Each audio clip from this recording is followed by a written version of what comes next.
Last time, the Alabama State Hornets went down to Baton Rouge, Louisiana, and we experienced an HBCU Classic against the Southern Jaguars. This game was reminiscent of the SWAC championship games in real life in 2003 and 2004, where the Jaguars and the Hornets went back and forth. And eventually, in 2004, the Hornets won the SWAC championship just like they did in this game. Now, this game had a lot of back and forth.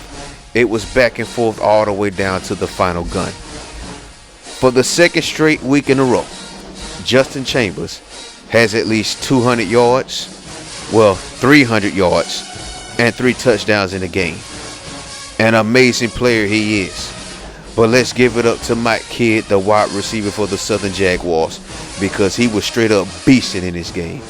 He was on some Randy Moss-ish, mossing everybody, just like Kevin Scott was doing all season. But in the end, we was able to hold him off. We was able to get one last stop, and then I said he was a freshman, but he's actually a JUCO. Our junior kicker, Inman, ended the game on that kick. We win 45-42. We go back to Alabama with a victory. We are now 7-1, and we still haven't lost a conference game in 2 years. What an amazing performance, and what a season it has been so far for the Alabama State Hornets. Not only did we win, but I have some breaking news for you. Justin Chambers is back on the Heisman Watch list. He has over 1,800 yards rushing with 21 touchdowns. And at the rate he's going, he's most likely to bury Keldrick Williams' record for most rushing yards in a season, as well as Barry Sanders' record for most rushing touchdowns in a season. This is going to be a crazy ending. Will Justin Chambers make those numbers?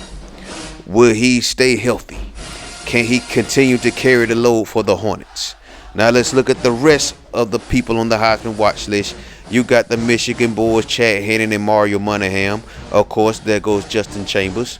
And then you have Josh House, the quarterback for South Carolina. And then finally you have Michael Hall, the quarterback for Georgia Tech, who is now the #1 team in the country. Now, Justin Chambers was so good, he was named National Player of the Week with over 300 yards rushing, 4 rushing touchdowns, and a receiving touchdown. All of that on just 19 carries. This man is a beast. If the Heisman voters do not realize who the Heisman Trophy winner is right now, then something is seriously wrong.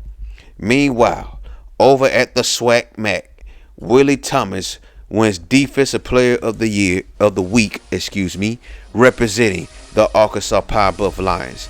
Yeah, he went off. That's a hell of a stat line. Meanwhile, over at the Sun Belt, aka the MEAC, Corey Harrison of Norfolk State had 4 touchdowns, looking like Pootie Carter, the current quarterback for Norfolk State.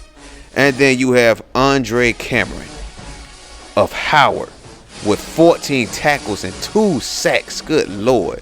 Let's look at the rest of the scores. So Alcorn beat Alabama A&M.